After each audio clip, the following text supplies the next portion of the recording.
గాలి కాలుష్యంలో దేశ రాజధాని ఢిల్లీతో పోటీ పడుతోంది రాజమహేంద్రవరం. గతం కంటే కాలుష్యం విపరీతంగా పెరిగిపోతోంది. ఒకప్పుడు క్లీన్ సిటీగా పేరు పొందిన రాజమండ్రి కూటమి పాలకుల తప్పుడు విధానాలతో కాలుష్య కాసారంగా మారుతోంది. ఒకవైపు పేపర్ మిల్ కాలుష్యం, మరోవైపు గుంతలు పడ్డ రోడ్ల మీద ఇసుక లారీల బీభత్సంతో నగరమంతా గాలి కాలుష్యం భయంకరంగా పెరుగుతోంది. కూటమి ప్రభుత్వం అనుసరిస్తున్న వైఖరితోనే రాజమండ్రి నగరం కాలుష్యానికి కేరాఫ్ గా మారుతోందనే విమర్శలు వెలువడుతున్నాయి. 5 లక్షలకు పైగా జనాభాతో నిండి ఉన్న రాజమండ్రి నగరంలో పేపర్ మిల్లు మినహా మరో భారీ పరిశ్రమ ఏదీ లేదు. అయినా కూడా ఢిల్లీ స్థాయిలో నగరం కాలుష్యంతో నిండిపోయింది. ఢిల్లీ మహానగరంలో AQI 300 దాటితే వాతావరణంలో కాలుష్య స్థాయి దారుణంగా ఉన్నట్టు గుర్తిస్తారు. వేల సంఖ్యలో ఫ్యాక్టరీలు, లక్షల సంఖ్యలో వాహనాలు తిరుగుతుండటంతో అక్కడ ఈ పరిస్థితి సర్వసాధారణం. అయితే ఏ రకంగానూ ఢిల్లీతో పోల్చదగిన అభివృద్ధి లేని రాజమండ్రి నగరంలో ఎయిర్ పొల్యూషన్ స్థాయి దాటి పెరిగిపోవటం నగర వాసుల్ని కలవరానికి గురిచేస్తోంది. రాజమండ్రిలో వచ్చే ఏడాది గోదావరి పుష్కరాలు నిర్వహించేందుకు రాష్ట్ర ప్రభుత్వం ఏర్పాట్లు చేస్తోంది. పుష్కరాలకు కోట్ల సంఖ్యలో భక్తులు తరలివస్తారు. కేవలం 5 లక్షల జనాభాకే తీవ్ర స్థాయికి చేరుకుంటున్న నగర కాలుష్యం కోట్లాది మంది తరలివస్తే పరిస్థితి ఏంటనే ప్రశ్న తలెత్తుతోంది.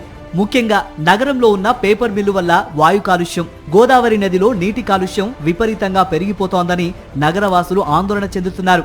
రోడ్లపై విచ్చలవిడిగా తిరుగుతున్న ఇసుక లారీల వల్ల కలిగే దుమ్ము, ధూళి వల్ల కూడా కాలుష్యం పెరుగుతోంది. ఎదురుగా వచ్చే వాహనాల్ని కూడా వాహనదారులు గుర్తించలేని పరిస్థితి ఎదురవుతోంది. ఎయిర్ క్వాలిటీ ఇండెక్స్ 100 లోపు ఉంటే కాస్త మెరుగైన వాతావరణంలో ఉన్నట్టుగా చెబుతారు. గతంలో వైఎస్ఆర్సీపీ అధికారంలో ఉన్న సమయంలో చెత్త తరలింపు, డిస్పోజ్ చేయడంలో జాగ్రత్తలు తీసుకునేవారు.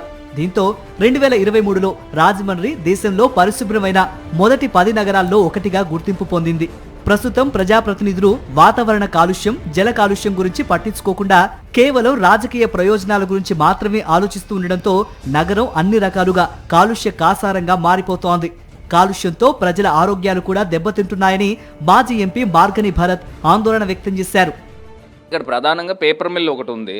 రెండోది, ఈ చెత్త ఏదైతే వీళ్ళు తీసుకుని వెళ్తున్నారో ప్రతి చోట కూడా దీన్ని ప్రాపర్ ప్రోటోకాల్స్ ఫాలో కాకుండా ఎక్కడ పడితే అక్కడ గార్బేజ్ని వెలిగించే కార్యక్రమం, ప్లాస్టిక్ని వెలిగించే కార్యక్రమం, ఇవన్నీ కూడా జరుగుతూ ఉన్నాయి. దీనిపైన ఒక సమగ్రమైన నివేదిక ఒక ఆర్గనైజేషన్కి ఇచ్చి దీన్ని ఏ రకంగా మనం కంట్రోల్ చేయాలనే ఒక కాన్సెప్ట్తో ముందుకు రావాల్సిన అవసరము ఖచ్చితంగా ఉంది.